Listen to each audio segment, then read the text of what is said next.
வணக்கம் மக்களே! அனைவருக்கும் இனிய காலை வணக்கம். ஃப்ரெண்ட்ஸ் நம்ம இன்னைக்கு பார்க்க போறது தமிழ் தகுதி தேர்வு 13. நம்ம கவர்மெண்ட் மெட்டீரியலு, அது மட்டும் இல்லாம அவுட் சோர்ஸு, ஸ்கூல் புக்கு, பழைய சமச்சீர் புத்தகம், புதிய சமச்சீர் புத்தகம் எல்லாத்தையுமே கம்பைன் பண்ணி டெய்லியுமே டெஸ்ட்டா பார்த்துட்ருக்கோம். இன்றைய தேர்வுக்கான பகுதியை நான் ஆல்ரெடி உங்ககிட்ட டெலகிராம் குரூப் வழியா அனுப்பிச்சிட்டேன். நீங்க படிச்சுட்டு வந்திருப்பீங்கன்னு நெனைக்கிறேன். இன்றைய வீடியோவில் கிட்டத்தட்ட பார்த்தீங்கன்னா, ஒரு 20, 30 கேள்வி இருக்கும். முழுமையா அட்டெண்ட் பண்ணுங்க ஃப்ரெண்ட்ஸ். ஃப்ரெண்ட்ஸ் நம்ம டெய்லியுமே டெஸ்ட் நடத்திக்கிட்டு இருக்கோம். நாளைக்கு டெஸ்ட்டுக்கான பகுதியையும் நான் டெலகிராம் குரூப்பில் அனுப்பி விடுறேன்.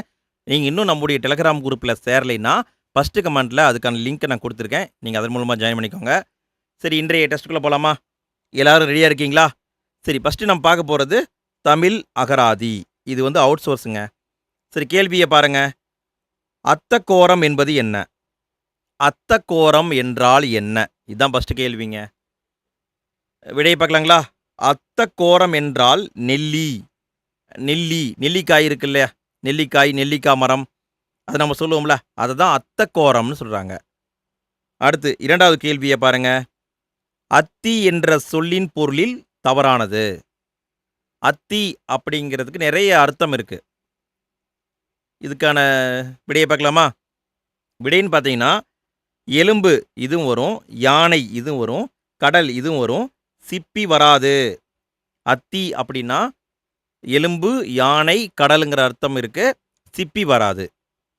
அடுத்து மூன்றாவது கேள்வியை பாருங்க. அத்தி மண்டூகி என்ற சொல்லின் பொருள் என்ன? அத்தி மண்டூகி என்ற சொல்லின் பொருள்,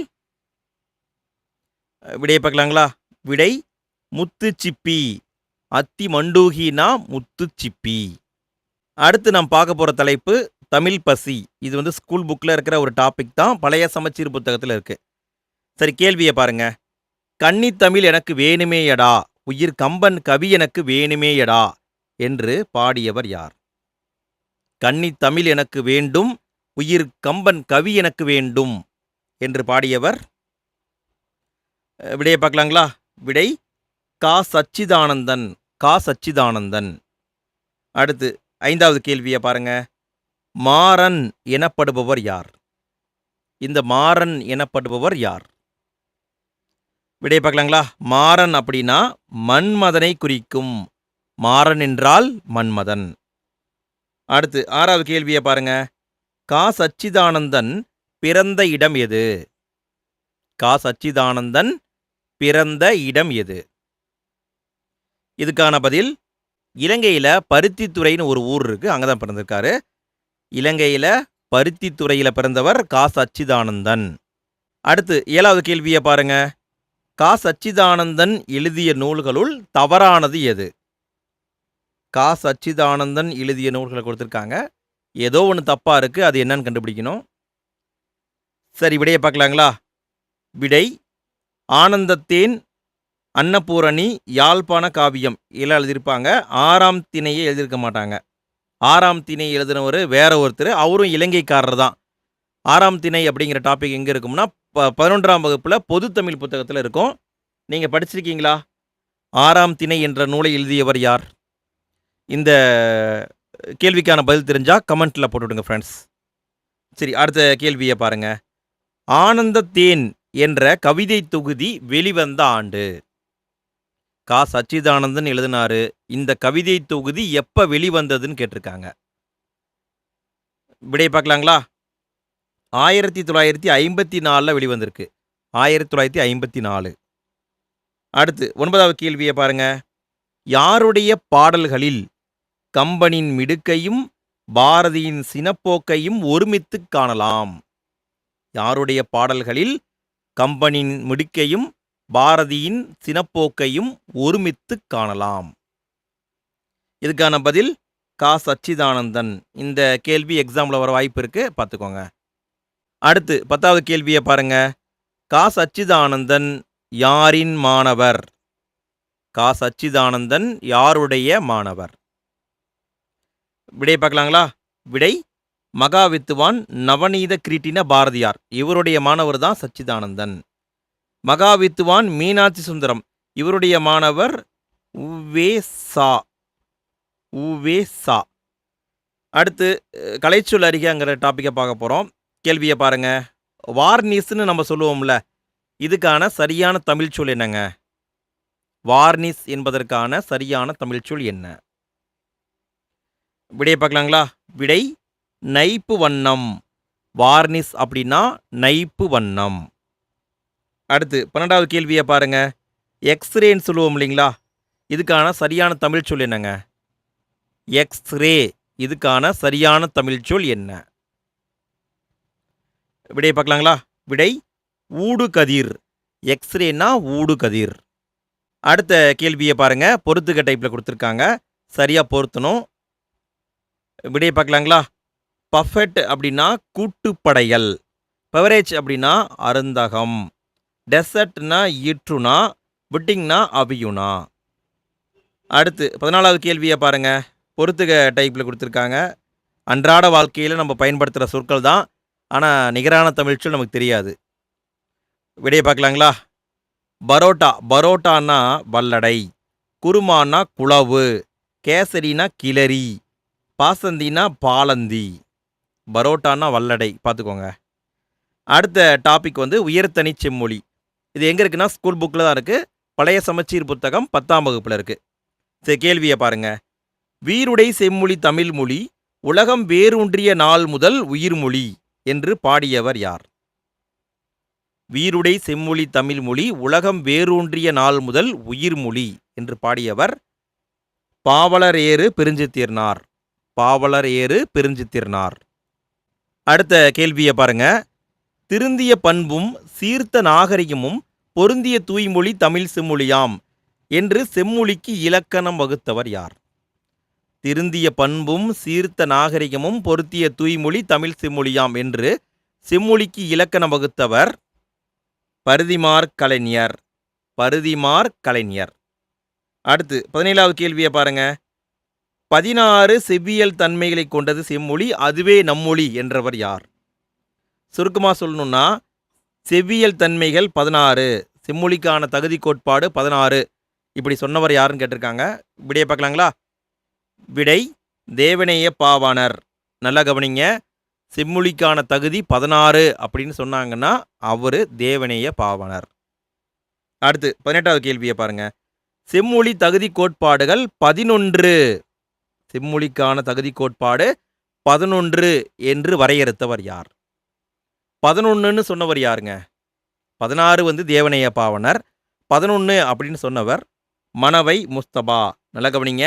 16னா தேவநேய பாவனர், 11னா மனவை முஸ்தபா. அடுத்து 19வது கேள்வியை பாருங்க. என்று முல தென் தமிழ் என்று தமிழின் பெருமையை கூறியவர் யார்?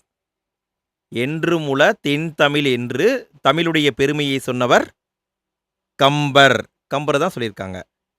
அடுத்த கேள்வியை பாருங்க. 20வது கேள்வி. சங்க இலக்கியத்தின் மொத்த அடிகள் எத்தனை? சங்க இலக்கியங்கள் இருக்கா?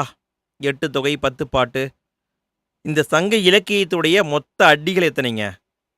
விடை 26,350 அடிகள். அடி கணக்குங்க. 26,350 அடி இருக்கு. அடுத்து 21வது கேள்வியை பாருங்க. சங்க இலக்கியங்கள் போன்று அக்காலத்தில் விரிவாக உருவாக்கப்பட்ட இலக்கியங்கள் உலகில் வேறு எந்த மொழியிலும் இல்லை என்று கூறியவர் யார்? சங்க இலக்கியங்கள் மாதிரி அந்த காலத்தில் விரிவாக உருவாக்கப்பட்ட இலக்கியம் உலகத்தில் வேறு எங்கேயுமே இல்லை. இப்படி கூறியவர் கமில் ஸ்வலபல். கமில் ஸ்வலபல். அடுத்து 22வது கேள்வியை பாருங்க. தமிழே மிகவும் பண்பட்ட மொழி என்றும் அது தனக்கே உரிய இலக்கிய செல்வங்களை பெற்றிருக்கும் மொழி என்றும் பாராட்டியவர் யார்? தமிழே மிகவும் பண்பட்ட மொழி, தனக்கே உரிய இலக்கிய செல்வங்களை பெற்றிருக்கும் மொழி. இப்படி சொன்னவர் யாருன்னு கேட்டிருக்காங்க. விடையை பார்க்கலாங்களா? விடை மார்க்ஸ் முல்லர். Marks Muller. அடுத்து 23வது கேள்வியை பாருங்க. தமிழ் இலக்கணம் படிக்க படிக்க விருப்பத்தை உண்டாக்குகிறது என கூறியவர் யார்? தமிழ் இலக்கணம் படிக்க படிக்க விருப்பத்தை உண்டாக்குகிறது என்று சொன்னவர் கெல்லட். கெல்லட் தான் சொல்லியிருப்பாங்க. கெல்லட். அடுத்து 24வது கேள்வியை பாருங்க. இன்றைய மொழியியல் வல்லுநர்கள் பேணி பின்பற்றத்தக்க வழிமுறைகளை தொல்காப்பியம் கூறுகின்றது என்றவர் யார்? இன்றைய மொழியியல் வல்லுநர்கள் பேணி பின்பற்றத்தக்க வழிமுறைகளை தொல்காப்பியம் சொல்கிறது என்றவர் முனைவர் எமினோ. முனைவர் எமினோ. அடுத்து 25வது கேள்வியை பாருங்க. தமிழ் செம்மொழியாக அறிவிக்கப்பட்ட ஆண்டு. தமிழ் செம்மொழியாக அறிவிக்கப்பட்ட ஆண்டு எது? விடை பார்க்கலாங்களா? 2004 அறிவிச்சாங்க. 2004 அக்டோபர் மாதம் அறிவிச்சாங்க. 2004 அக்டோபர். அடுத்து 26வது கேள்வியை பாருங்க. உயர்தனி செம்மொழி என்னும் ஆங்கில நூல். நல்லா கவனிங்க. இது வந்து புத்தகம். ஆங்கிலத்தில் எழுதப்பட்ட புத்தகம். தேவநேய பாவாணரால் எழுதப்பட்ட ஆண்டு. உயர்தனி செம்மொழி அப்படிங்கிறது ஒரு புத்தகம். ஆங்கில புத்தகம். ஆங்கிலத்தில் எழுதப்பட்டிருக்கு. எழுதியவர் தேவநேய பாவாணர். எப்போ எழுதினாருன்னு கேட்டிருக்காங்க. இதுக்கான பதில் 1966 எழுதியிருக்காரு. 1966. அடுத்து 27வது கேள்வியை பாருங்க. மதுரை தமிழ்ச்சங்க இதழான செந்தமிழில் பரிதிமாறு கலைஞர் உயர்தனி செம்மொழி, செம்மொழின்னு வந்திருக்குனுங்க, நோட் பண்ணிக்கோங்க, என்ற கட்டுரையை எழுதிய ஆண்டு. உயர்தனி செம்மொழி அப்படிங்கிற தலைப்பில் கட்டுரை எழுதினார். யார்? பரிதிமாறு கலைஞர். மதுரை தமிழ்ச்சங்க இதழான செந்தமிழ் எழுதினார். அவர் எப்போ எழுதினாருன்னு கேட்குறாங்க. 1901 எழுதியிருக்காரு. 1901. பாருங்க. கரந்தை தமிழ்ச்சங்கம் தமிழை செம்மொழியாக அறிவிக்க தீர்மானம் நிறைவேற்றிய ஆண்டு. கரந்தை தமிழ்ச்சங்கம் தமிழை செம்மொழியாக அறிவிக்க தீர்மானம் நிறைவேற்றிய ஆண்டு எது? விடையை பார்க்கலாங்களா? 1919 தீர்மானம் கொண்டு வந்தாங்க. 1919. அடுத்து 29வது கேள்வியை பாருங்க. மேலை சிவபுரி சன்மார்க்க சபை, சைவ சித்தாந்த மாநாடு இந்த இரண்டும் தமிழை செம்மொழியாக அறிவிக்க தீர்மானம் நிறைவேற்றிய ஆண்டு. மேலை சிவபுரி சன்மார்க்க சபை இந்த அமைப்பும் சைவ சித்தாந்த மாநாடு என்ற அமைப்பும், இந்த ரெண்டு அமைப்பும் சேர்ந்து தீர்மானம் கொண்டு வந்தாங்க. தமிழை செம்மொழியாக அறிவிங்க அப்படின்ட்டு. அவங்க எப்போ கொண்டு வந்தாங்கன்னு கேட்டிருக்காங்க. விடை 1918 என்பது சரி. 1918. அடுத்து நம்ம பார்க்க போகிறது மரபு தொடர். கேள்வியை பாருங்கள். பொறுத்துக்க டைப்பில் கொடுத்துருக்காங்க. 30வது கேள்வி கடைசி கேள்விங்க. இதோட இந்த டெஸ்ட் முடியுது. நாளைக்கு டெஸ்ட்டுக்கான பகுதி என்னங்கிறத நான் டெலகிராம் குரூப்பில் அனுப்பி விடுறேன்.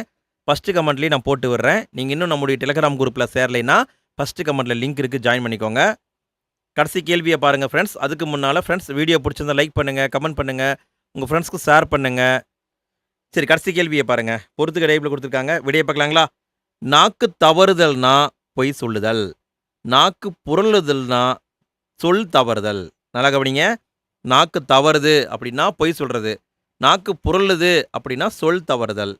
நிகண்டு பேசுதல்னா எல்லாம் தெரிந்தது போல் பேசுதல். நிமிர்த்தி விடுதல்னா நன்றாக புடைத்தல். அவ்வளோதான் ஃப்ரெண்ட்ஸ். இன்றைய டெஸ்ட் சிறப்பாக முடிந்தது. இன்றைய நாள் இனி நல்லாக அமைய வாழ்த்துக்கள். நாளைக்கும் இதே மாதிரி 5 மணிக்கு டெஸ்ட் நடக்கும். மறக்காமல் வந்து கலந்துக்கோங்க.